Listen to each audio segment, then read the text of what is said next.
Assalamualaikum, halo semuanya. Jumpa lagi dengan aku Ivi di channel IVD, Your Storyteller. Indonesia kembali berduka.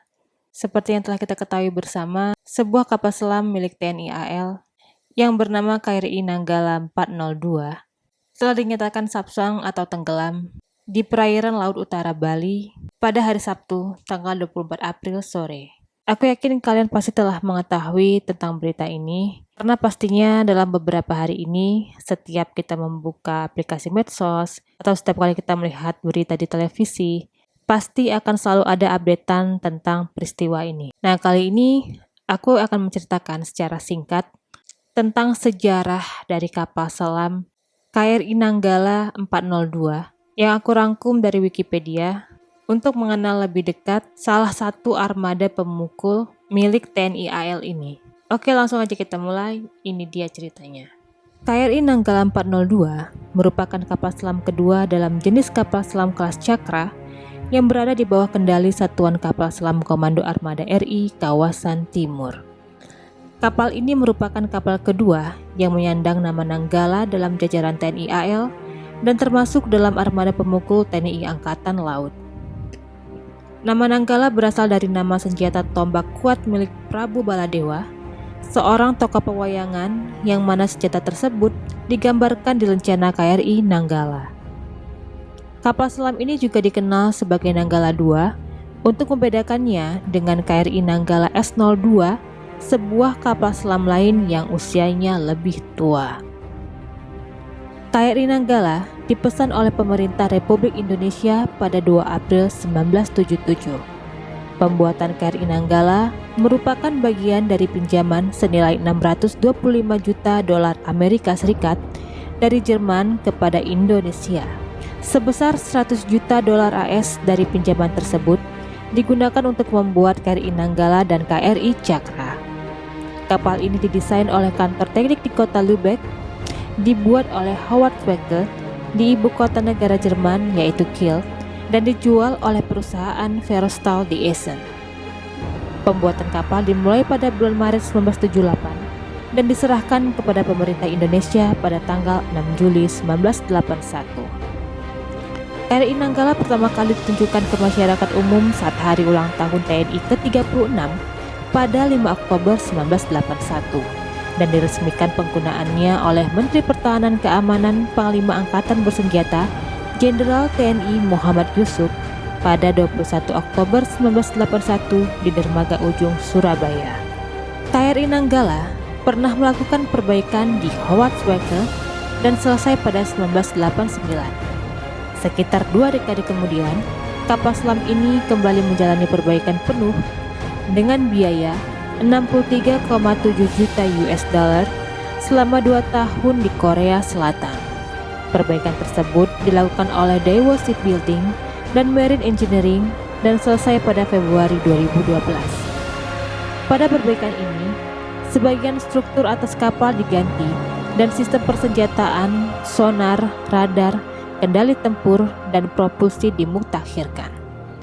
Setelah perbaikan, KRI Nanggala mampu menembakkan 4 torpedo secara bersamaan menuju 4 target yang berbeda dan meluncurkan misil anti kapal seperti Exocet atau Harpoon. Mungkin kita asing dengan kata-kata Exocet. Exocet itu apa? Jadi Exocet itu adalah peluru kendali anti kapal buatan Prancis yang dikeluarkan dalam berbagai versi yang mampu dilancarkan dari kapal, kapal selam, dan pesawat terbang. Sedangkan Harpoon merupakan jenis peluru kendali anti kapal yang dapat beroperasi di segala cuaca. Selain itu, setelah perbaikan, kedalaman selamnya bertambah menjadi 257 meter atau 843 feet dan kelajuan maksimumnya dinaikkan dari 21,5 knot atau 39,8 km per jam menjadi 25 knot atau 46 km per jam. Sekitar 5 tahun kemudian, KRI Nanggala dilengkapi dengan sistem Echo Sounder buatan Aselsan. Echo Sounder ini adalah suara gema ya, yaitu jenis sonar yang digunakan untuk menentukan kedalaman air dengan mentransmisikan gelombang akustik ke dalam air. Kapal selam ini mendapatkan tenaga dari motor listrik Siemens jenis low speed disalurkan langsung melalui sebuah shaft ke baling-baling kapal. Total daya yang dikirim adalah 5.000 shp atau shaft horsepower. Tenaga motor listrik datang dari baterai-baterai besar yang beratnya sekitar 25% dari berat kapal. Tenaga baterai diisi oleh generator yang diputar dengan 4 buah mesin diesel MTU jenis supercharged. Senjata terdiri dari 14 buah torpedo 21 inci atau 533 mm dalam 8 tabung buatan AEG dan diincar melalui periskop buatan Zeiss yang diletakkan di samping snorkel buatan Maschinenbau Gabler. KRI Nanggala memiliki berat selam 1.395 ton dengan dimensi 59,5 meter kali 6,3 meter kali 5,5 meter. Ditenagai oleh mesin diesel elektrik 4 diesel, satu shaft menghasilkan 4.600 shp. Sanggup mendorong kapal hingga kecepatan 21,5 knot.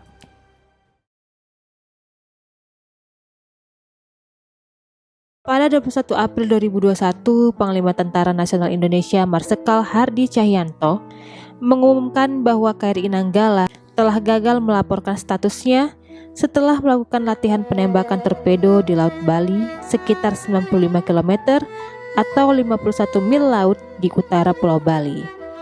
TNI AL menyatakan bahwa KRI Nanggala meminta persetujuan pada pukul 3 WIB untuk menyelam dan menembakkan torpedo SUT.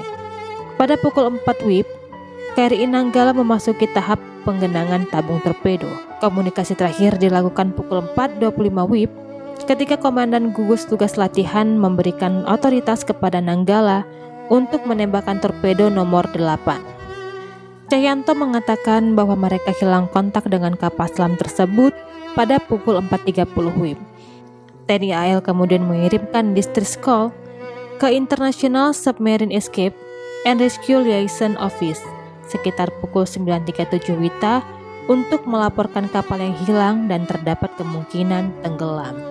TNI AL juga menjelaskan kemungkinan KRI Nanggala mengalami mati listrik sebelum tenggelam ke kedalaman 600-700 meter.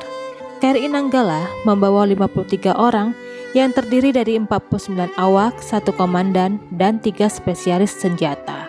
Kolonel Haris Setiawan merupakan awak Riki pangkat tertinggi. Kapal ini juga diawaki oleh Letkol Heri Octavian sebagai komandan kapal selam. 1 hari setelah dinyatakan hilang kontak, TNI AL mendirikan krisis center di Mako Armada 2 Surabaya. Krisis center tersebut dilengkapi dengan ambulans dan bilik hiperbarik. Krisis center juga menyediakan informasi terkini kepada keluarga awak kapal selam dan wartawan. Sejak diberitakan hilang kontak, TNI AL pun melakukan pencarian dengan menggunakan 3 kapal perang beserta tim penyelaman. Bantuan dari negara tetangga yang diminta oleh pemerintah Indonesia pun mulai berdatangan. Pemerintah Singapura, Australia, dan India mengerahkan kapal angkatan laut dari masing-masing negara tersebut. Tidak hanya itu, pemerintah dari negara lain seperti Amerika, Jerman, Prancis, Rusia, Turki, Thailand juga menawarkan bantuan kepada pemerintah Indonesia. Pada 22 April, Laksmana Pertama Julius Wijoyono mengatakan bahwa cadangan oksigen di Nanggala masih cukup bagi 53 orang hingga Sabtu 24 April pukul 3 WITA. Hal ini pun membuat seluruh tim penyelamat bersemangat berjuang mengejar waktu dengan harapan mereka dapat menemukan Nanggala sebelum cadangan oksigen di kapal tersebut habis.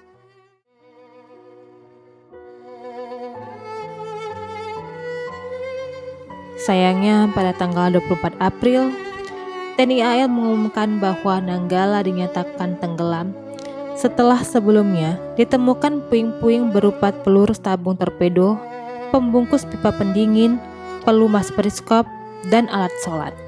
Puing-puing tersebut diduga berasal dari KRI Nanggala karena ditemukan hanya sejauh 10 mil laut dari titik kontak terakhir dan tidak ada kapal lain yang berada di area tersebut. Pada tanggal 25 April, TNI AL menyatakan bahwa 53 jiwa yang berada di KRI Nanggala telah gugur. Pemindaian yang dilakukan oleh KRI Rigel menunjukkan beberapa bagian kapal selam termasuk kemudi vertikal belakang, jangkar, bagian luar badan tekan, kemudi selam timbul, dan baju keselamatan awak kapal MK11. ROV dari MV Swift Rescue juga mendapatkan kontak visual bangkai kapal dan menemukannya terbelah menjadi 3 bagian. Bangkai kapal berada pada kedalaman 838 meter, jauh di bawah kedalaman operasi maksimumnya yakni 500 meter. Ya, itu dia tadi sejarah singkat dari KRI Nanggala 402 yang mulai diberitakan hilang kontak pada hari Rabu tanggal 21 April 2021 saat melakukan latihan penembakan torpedo di Laut Bali. KRI Nanggala kemudian dinyatakan tenggelam pada hari Sabtu tanggal 24 April 2021 oleh TNI AL setelah sebelumnya ditemukan puing-puing yang diduga berasal dari kapal selam tersebut.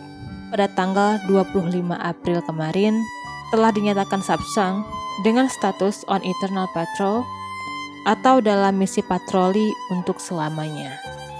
Istilah on eternal patrol ini digunakan sebagai bentuk penghormatan terakhir kepada seluruh awak kapal selam yang telah gugur dalam menjalankan tugas serta menjaga samudra. Mari kita doakan bersama seluruh awak dari kapal selam KRI Nanggala 402 yang telah gugur dalam bertugas. Semoga mereka ditempatkan di tempat yang sebaik-baiknya di sisi Tuhan. Dan juga untuk kepada seluruh keluarga yang telah ditinggalkan, aku pribadi mengucapkan turut berduka cita. Semoga Allah memberikan kekuatan dan juga keikhlasan dalam menghadapi peristiwa ini. Amin. Ya, sekian dulu videoku kali ini. Sampai jumpa lagi di video-videoku yang lainnya. Kalau ada tadi kata-kataku yang salah, aku mohon maaf. Selamat jalan KRI Nanggala 402. Selamat jalan para syuhada, fair winds and following seas sailors. Aku Ivi mohon pamit. Assalamualaikum. Bye.